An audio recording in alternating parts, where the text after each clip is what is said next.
Long before time had a name, the first Spinjitzu master created Ninjago using the 4 weapons of creation. Did you just feel nostalgia? Well then, brother, sit back, relax, and be ready to re-experience a part of your childhood for the next however long this video is. And anyone here who has no idea what Ninjago is, well, first of all, you're missing out, but boy, are you in for a ride if you watch this till the end. Now, if there was one cartoon I would watch for the rest of my life, it would be Ninjago. It puts a smile on my face thinking about watching Ninjago as a child. On Friday evenings, I would come home from school, take my mattress from my bed and lay it in front of my TV with my brother and do one of 2 things. Either play Terraria or watch Ninjago with Asian snacks we bought from our local Asian shop that are probably unhealthy and could give you severe sodium poisoning on multiple fronts. But it was worth it.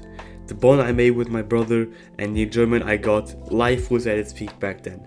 I mean, watching Lloyd in the final battle against the Overlord in Season 2 as the ultimate Spinjitzu master, or watching the ninjas do Spinjitzu for the first time, I would give a life to watch those scenes for the first time again. I remember talking about it in school the next week and arguing which ninja is the best and which one is our favorite, reenacting the scenes during recess as responsible as toddlers in kindergarten. And also, speaking of the ninjas, a reason why I think Ninjago is the greatest cartoon is the character development. While Lloyd is the main character and has, for that reason, the longest character development story, being left by his evil father and worried mother at a young age, in a boarding school for bad kids, to being a rebel across Ninjago, releasing a couple snakes in the process, to then falling under Sensei Wu's wing and becoming the ninja we all know and love. However, the other characters also have great character development. For example, Jay was adopted and grew up in a junkyard and loves building things. Cole grew up in a musical scene but hates music and because of that never got to connect with his father. With this group, singing and dancing. He's never home, leaving all the chores for me. With her gone, I guess it's up to me to be the responsible one. He acts like nothing's happened. How can he sing and dance at a time like this? Kai grew up in a forgery of his parents, and Zane, well, he was built by Dr. Julian, I'll get more into that later. And then there's the mailman. He doesn't have a plot, but props to that guy. He walked up the mountain of impossible heights while pushing his bike and chased the ninjas on their ship while flying on his bike. Fuck, if everyone had that dedication of that man, the world would be striving by now. Flying cars would be everywhere. But that's not all. There are other characters that made the plot rich, like Nia, Cyrus Bork, Nisako, not to mention all the elemental masters, but most importantly, Dareth, for obvious reasons. However, it's not only the heroes, the villains are great as well. I'm pretty sure we all argued which villain is the strongest. There's Pyther, whatever the name of the Stone Warrior leader is called, I forgot the name, Nadakon, Acronix and Crux, but most importantly, Garmadon. He is my personal favorite because I think he has the best character development after Lloyd. Despite his evilness, he still cares for Lloyd and his brother, proving he has a good heart. It's just the poison in him. Another reason why I think Ninjago is the greatest TV show is because of the plot and story. The history of Ninjago is great, everything based off of the balance between good and evil. At the beginning, there was the Oni and the dragon. One was the incarnation of destruction, evil, and the other one of creation, good. Then the first Spinjitzu master came and left that realm because it kinda got messy to create Ninjago, fathering 2 sons in the process, Garmadon and Wu. Garmadon gets bitten by the Great Devourer and turns to evil, awakening the Oni in him, and Wu takes over his father's legacy. But it wasn't just the history of Ninjago that makes the plot so great, it was also the story of the ninja's journey. Each villain somehow gets defeated in a way for the ninjas to stumble upon the next one. Like, after the Tournament of Elements, they opened the Cursed World to ban Chen, but they released Moro in the process. But you have to admit, the biggest plot twist caught you by surprise. Can you guess what it is? Now, if you were a true Ninjago fan, you would got the right answer, which is finding out Zane was a robot.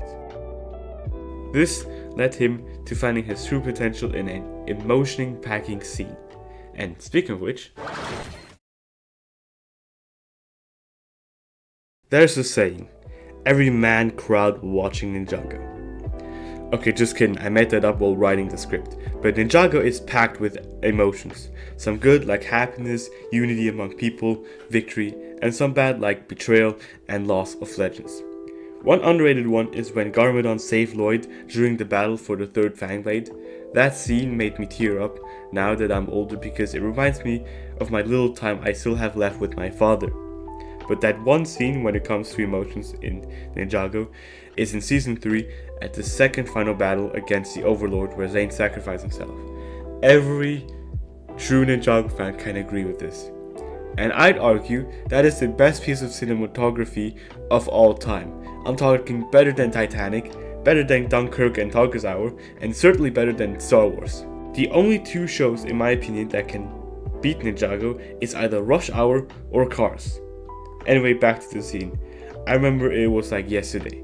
In fact, there are only a few things I can remember very clearly.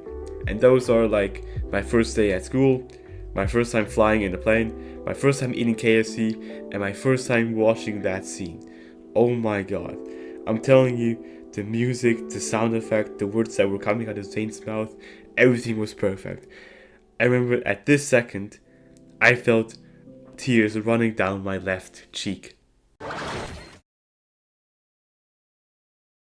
There's a saying, remember the lessons from your childhood, apply them in your adulthood, and you'll be great, or something like that. Well, I don't need to remember. If I need motivation, wisdom, advice, or just general help, I'm just gonna watch Ninjago. Ninjago has all sorts of quotes from people like Wu, Garmadon, heck, even the ninjas sometimes bring good quotes. For example, I can't defeat my father. What if there are no more what ifs? The final battle is almost upon us. When that time comes, we will know the answer to what if, whether we like it or not. It's right here! And you still have your wish! I do, but if there's anything I learned, it's that wishing for something won't make it come true. We all tried to get something from Notakon, and look what happened! It only made him stronger. Right, but if we really want something, don't wish it to happen, make it happen! You will not hurt my friends! There is nothing that will hold me back!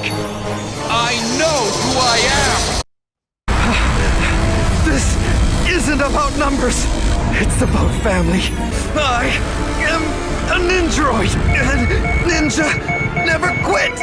Go, Ninja! Go! Young take too many risks.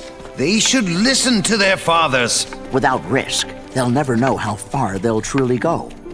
Have faith, brother. if you're going through a tough time, watch Ninjago. If you need dating advice, watch Ninjago. If you want to teach your future kids lesson, you best believe make him watch Ninjago. Anyway, I'm gonna end the video here. I could go on about Ninjago for hours, but I don't have time for that. And remember, if you're ever going through a tough time, a ninja never quits. Let me know your favorite memories with Ninjago down in the comments. And subscribe for more nostalgia. Comment, like, and subscribe. All that good stuff that YouTubers say. Thank you so much for listening. Goodbye.